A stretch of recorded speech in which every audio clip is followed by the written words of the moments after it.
Swadika, good morning. Welcome to Newsline. We're coming live to you on NBT, Radio Thailand FM 88 and also NBT World. It's the end of the year edition, Wednesday, December 31st, 2014.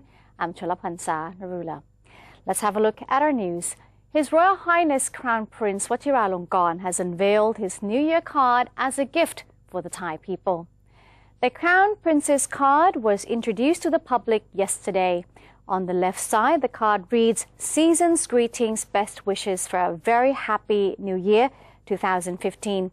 On the right side of the card is a picture of the Prince and his son, His Royal Highness Prince Teepankon Rasameechot. Both of them, sitting on a carriage, are wearing Santa Claus costumes.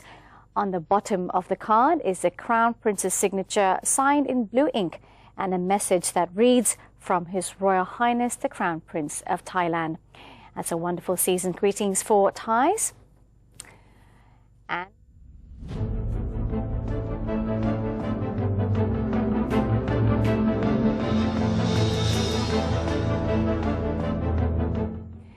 now Thailand moves forward. Prime Minister Prayut Chan-o-cha has denied claims the proposal that the Prime Minister need not be an elected MP is meant to secure him the premiership beyond the reform roadmap.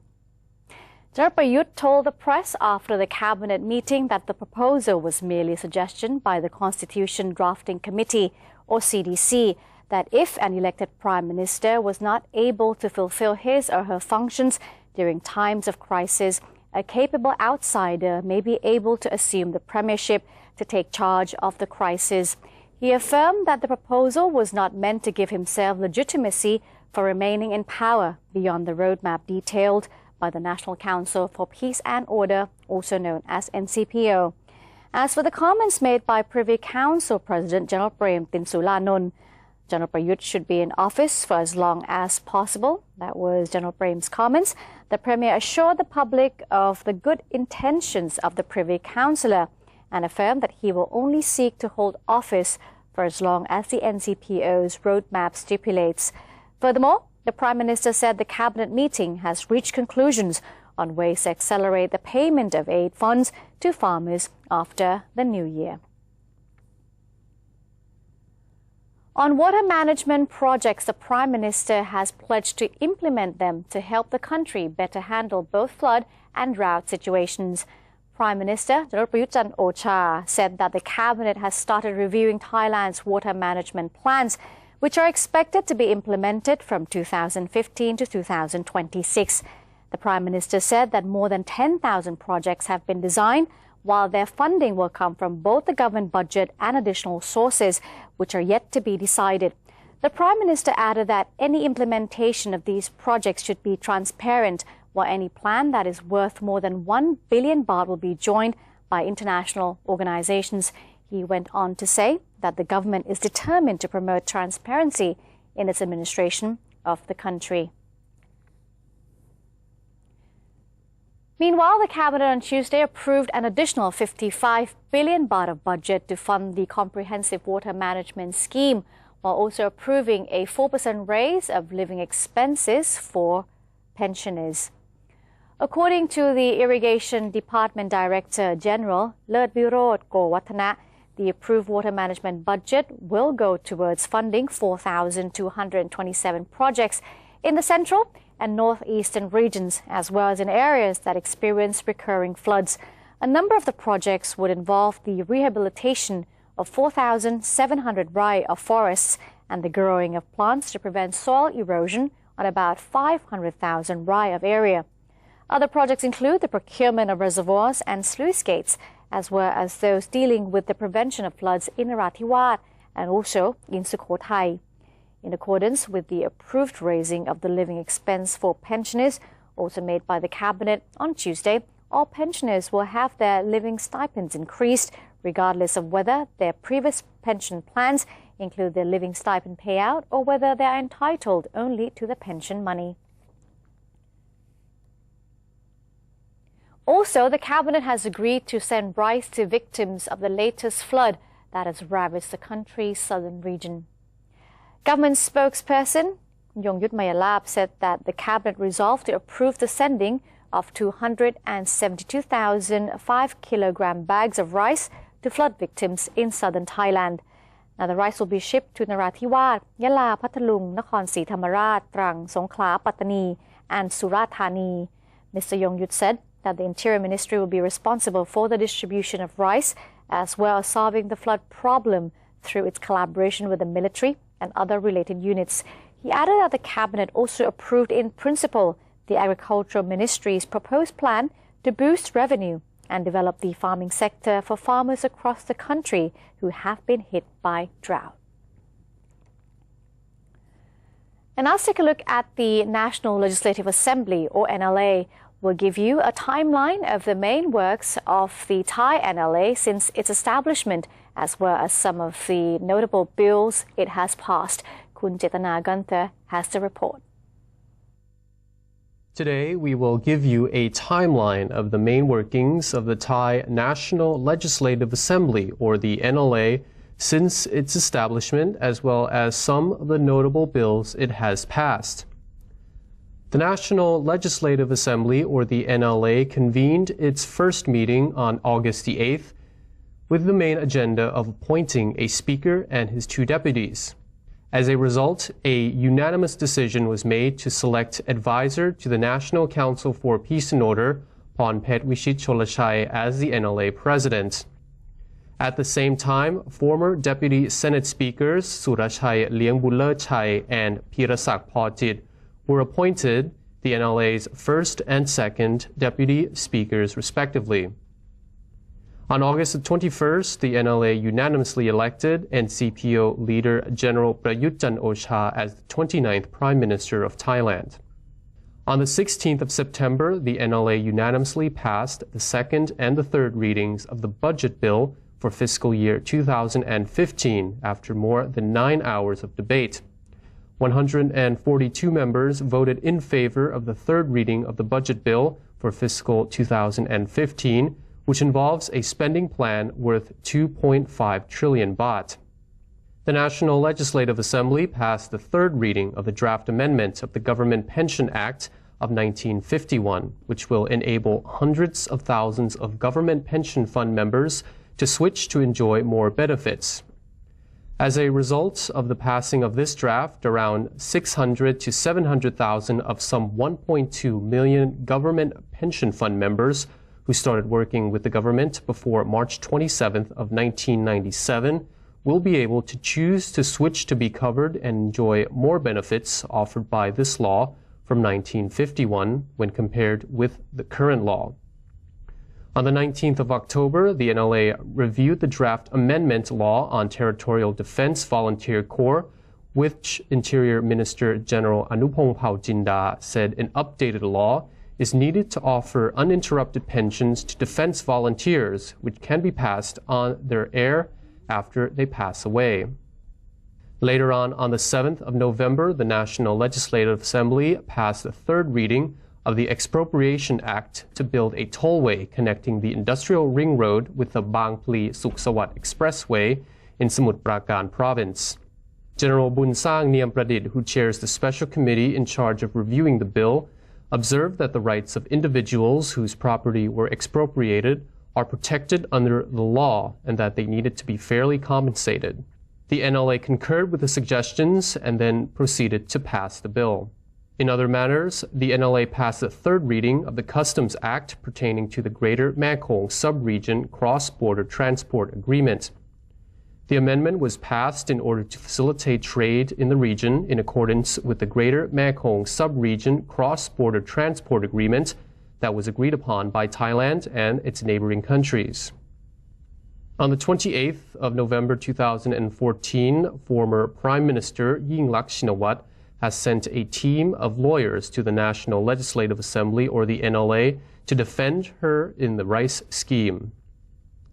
According to Mr. Norawitla Lang, Ms. Yingluck's defense lawyer, he has previously submitted additional evidence to the NLA in defense of the former Prime Minister.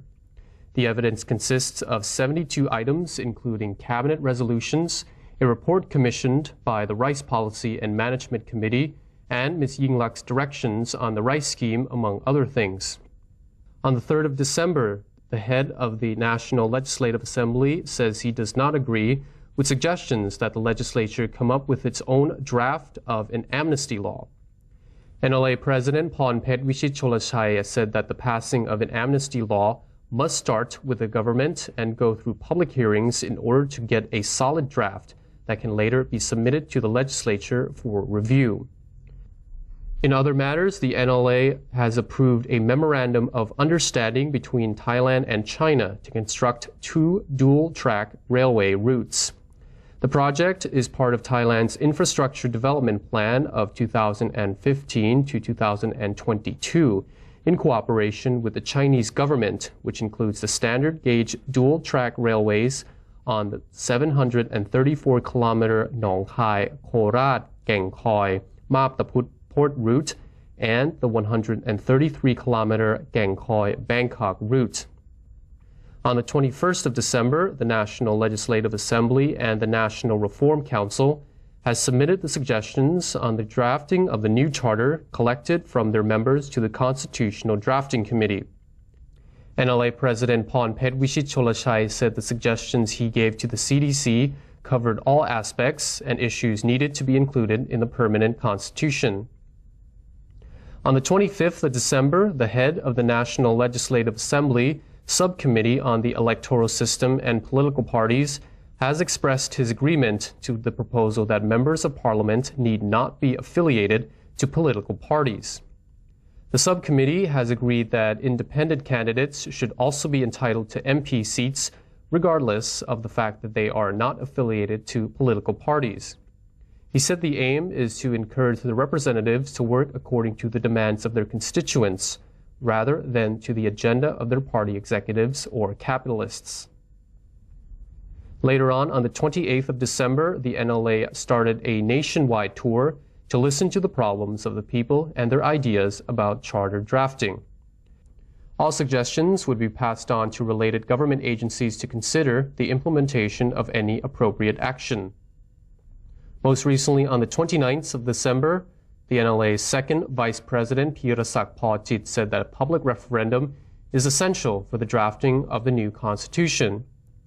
For the proposed direct election of the Prime Minister, Mr. Pirasak said that no conclusion has been reached on this proposal, as it has to go through a process in which the National Reform Council will voice their opinions first.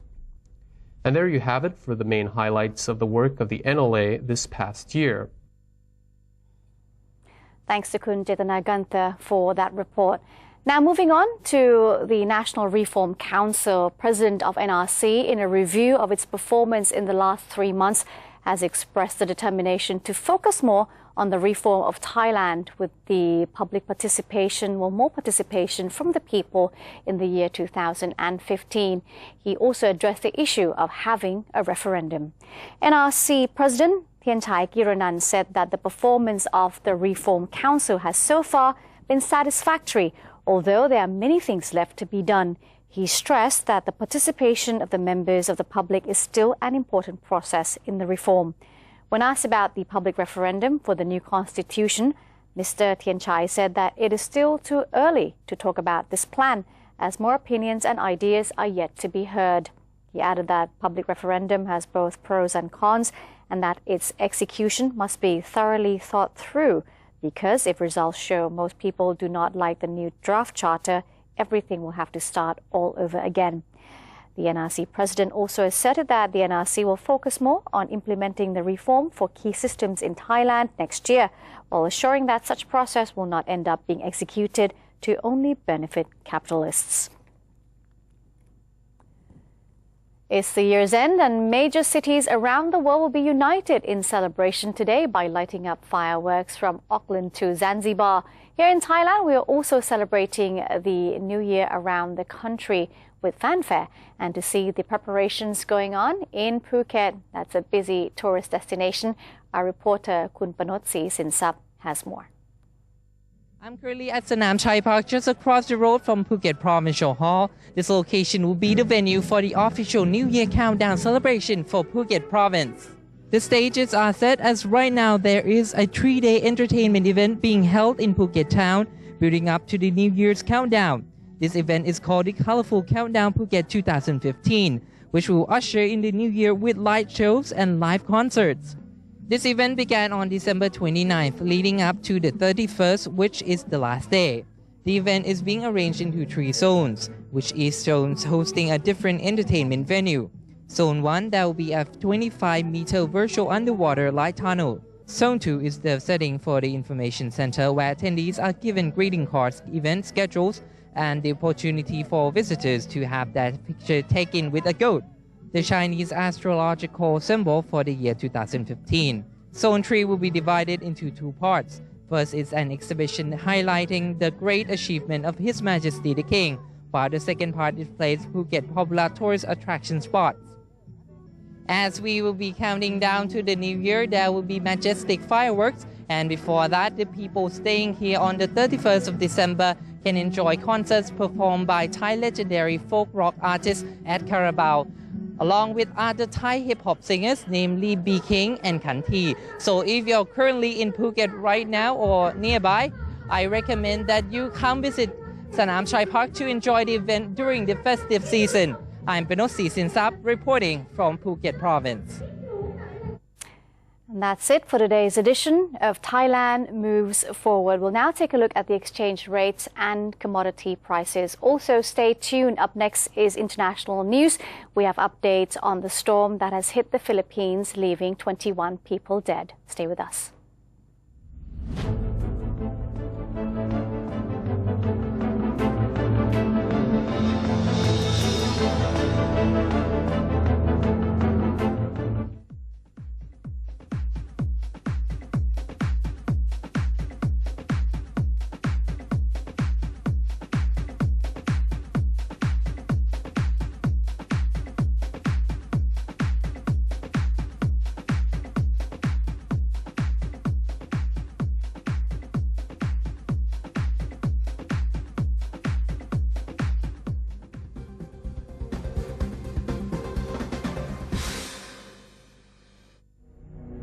Maintain a strong nation, Thailand is promoting 12 core values for the good of the people. Third core value, being grateful to parents and teachers.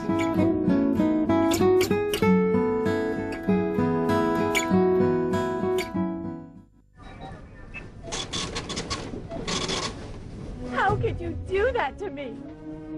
Stop it! Huh? Don't you get it? I don't need you anymore. Enough! We're through. There's someone else in my life. Say no to the past. Bring your own bag. Say no to plastic. Faithful Buddhists are invited to donate to the building of a huge Buddha statue known as Praputta Metta. It's to be constructed at Tepratown Temple, Soidao, Jantaburi. With a 20,000 baht donation, the donor's name will be engraved on the foundations of the statue. Those wishing to contribute may make their donations at the Royal Thai Embassy or at the Consulate General in each country, 7-Eleven convenience stores and stores with counter service signs, Rung Thai Bank, Siam Commercial Bank or Bangkok Bank. Please contact the phone numbers shown for more details.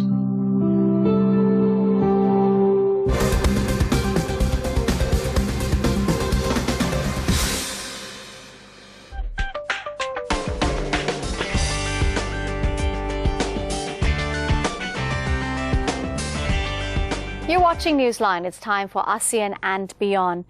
Philippines National Disaster Agency yesterday said a tropical storm caused flash floods and landslides in the nation's central and southern regions, leaving at least 21 people dead and 10 others missing.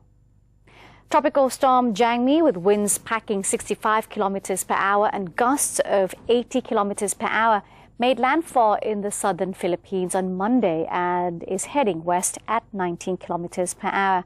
The storm's 300-kilometer diameter rain band inundated low-lying towns and villages, cutting power and making roads impassable in several provinces, including parts which were battered by 2 recent strong typhoons.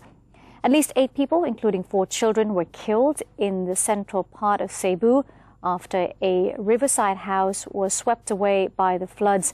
4 landslides were recorded in several provinces, leaving 6 people dead after a house was buried in Tanuan town in Leyte, the province hardest hit by Super Typhoon Haiyan, which left more than 7,000 dead or missing in November last year. The National Disaster Agency said almost 90,000 residents were affected by the storm, mostly in the southern Philippines, where Jangmi first made landfall in Surigao del Sur.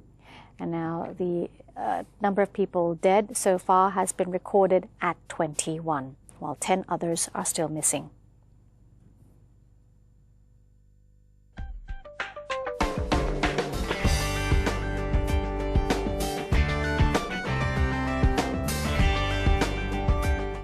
Indonesian rescuers searching for an AirAsia plane carrying 162 people pulled bodies and wreckage from the sea off the coast of Borneo on Tuesday, prompting relatives of those on board watching TV footage to break down in tears.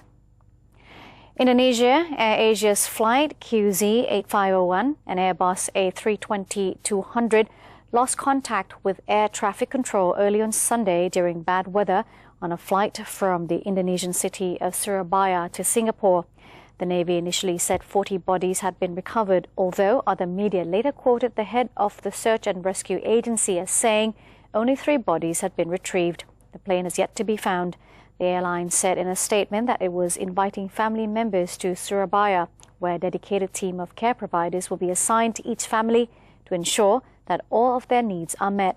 Pictures of floating bodies were broadcast on television, and relatives of the missing already gathered at a crisis center in Surabaya, wept with heads in their hands. Several people collapsed in grief and were helped away. And ahead of New Year's Eve, the confetti to be used in the Times Square New Year's Eve celebration was tested on Monday. Over the heads of hundreds of delighted people in Times Square, thousands of pieces of confetti were tossed into the air. The confetti was tested to make sure it was fit for the year-end festivities. This year, the cast of Aladdin helped with the airworthiness test. Aladdin is the sponsor of the Times Square New Year's Eve confetti wishes. On the 42nd Street sidewalk, it appeared the confetti test was a success. On New Year's Eve, about a ton or 907 kilograms of confetti will be tossed onto an estimated crowd of 1 million revelers in New York City's Times Square in the USA.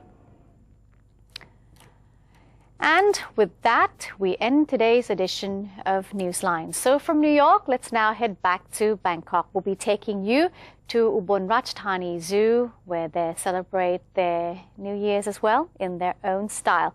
On behalf of the Newsline team, we thank you very much for your support in the past year, and we certainly hope for your continued support in the new year to come, 2015. So have a happy new year, stay safe, stay happy, and if you do have any comments, suggestions, or reports you'd like us to cover, please write to us at newsline.nbt@gmail.com. I'm Cholapansa Narula. Bye-bye now. Sawasdee ka. We wish you a Merry